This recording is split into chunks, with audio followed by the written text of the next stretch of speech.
तो ईरान में परमाणु बम का खतरा अब और ज्यादा बढ़ गया है। खबर यह है कि खामेनेई की मौत के बाद जब उसके बेटे मोज्तबा खामेनेई को सुप्रीम लीडर बनाया जा सकता है और बहुत मुमकिन है कि वो पिता की मौत का बदला लेने के लिए ईरान की एटमी हसरत को न सिर्फ पूरा करेगा बल्कि वो एटम बम फोड़कर इजराइल और अमेरिका से बदला भी ले सकता है।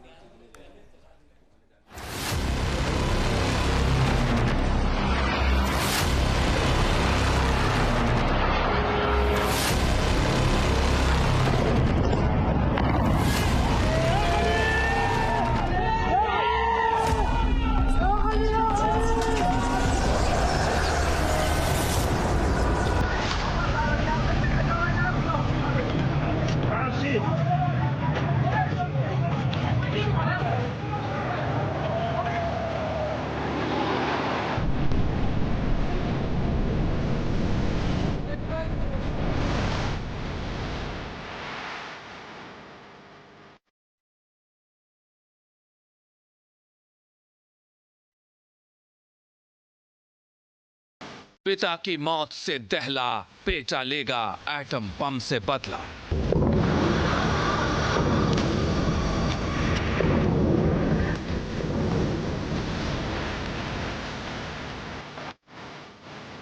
$400 किलो यूरेनियम का प्लान, तबाही का ऐलान।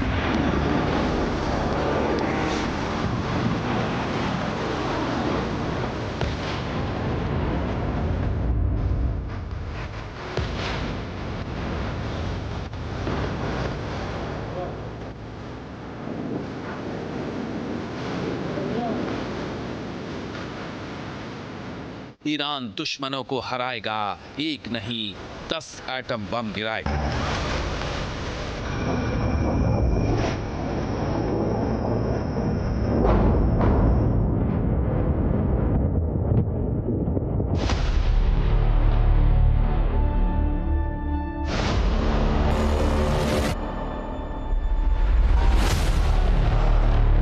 खामनेई की मौत के बाद ईरान को नया सुप्रीम लीडर मिलने वाला है।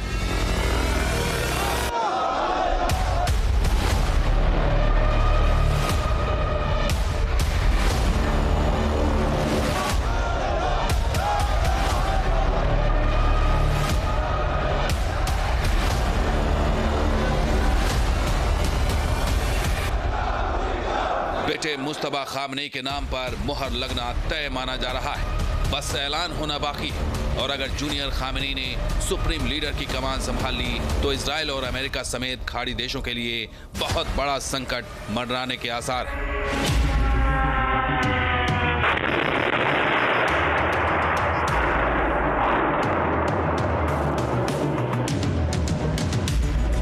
क्योंकि खामेनेई से कहीं ज्यादा कट्टर है जूनियर खामेनेई।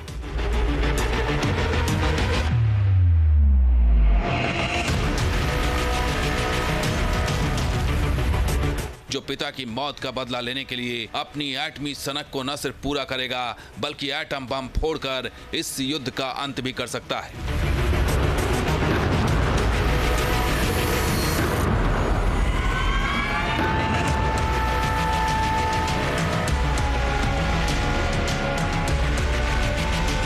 क्योंकि जिस जंग में ईरान कूदा है और जिस तरह से वो दुश्मनों से घिरा हुआ है, ऐसे में बचने का कोई रास्ता नहीं और ऐसे में आशंका है कि हार से बचने के लिए जूनियर खामेनेई एटम बम का आखिरी विकल्प चुन सकता है।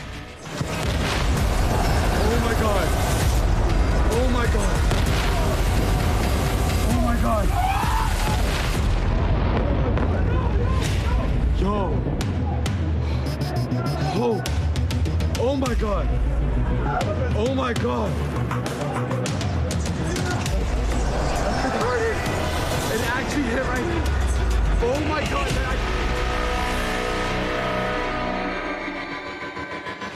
हालांकि ईरानी मीडिया फार्स का दावा है कि मुस्तबा खामनेई को अभी सुप्रीम लीडर चुनने में 1 हफ्ते का समय लग सकता है। फिलहाल सुरक्षा के लिहाज से रिमोट वोटिंग कराई जा रही है क्योंकि खतरा इजराइल से है, क्योंकि इजराइल ने ऐलान कर दिया है कि अब वो ईरान में खामनेई के बाद किसी और को सुप्रीम लीडर नहीं बनने देगा और अगर कोई बनेगा तो वो खामनेई की तरह मारा जाएगा।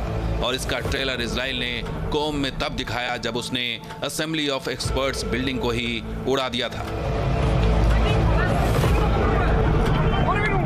जहां धार्मिक गुरु इकट्ठा होकर नया सुप्रीम लीडर चुनने वाले थे। लेकिन असली खतरा जूनियर खामेनी को लेकर है, क्योंकि जानकार मानते हैं कि जूनियर खामेनी सीनियर खामेनी से ज्यादा खतरनाक है और ज्यादा कट्टर है, जो अपनी एटमी सनक को पूरा करने के लिए किसी भी हद तक जा सकता है। क्योंकि खामेनी के खात्मे के साथ वो फतवा भी खत्म हो गया है जिसमें खामेनी ने एटम बम न बनाने का संकल्प लिया था।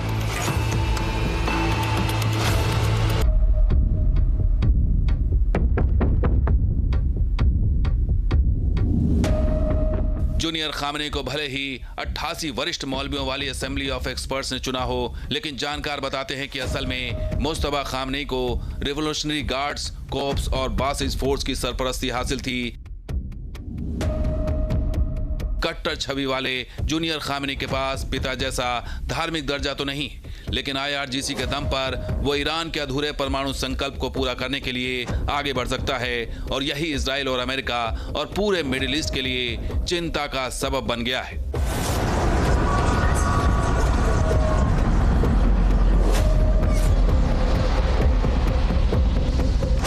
मुस्तफा खामेनी की उम्र लगभग 56 साल है।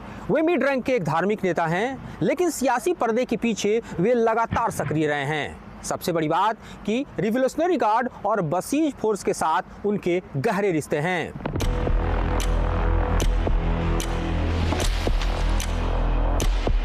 ईरान में सुप्रीम लीडर का पद देश की राजनीति, सेना और रणनीतिक मामलों में सबसे अहम माना जाता है। सूत्रों के मुताबिक IRGC ने धार्मिक नेताओं पर सीधा दबाव बनाया है कि मुस्तफा को ही चुना जाए, ताकि युद्ध के इस माहौल में दुनिया के सामने ईरान की कट्टर नीतियों वाली छवि को पेश किया जा सके।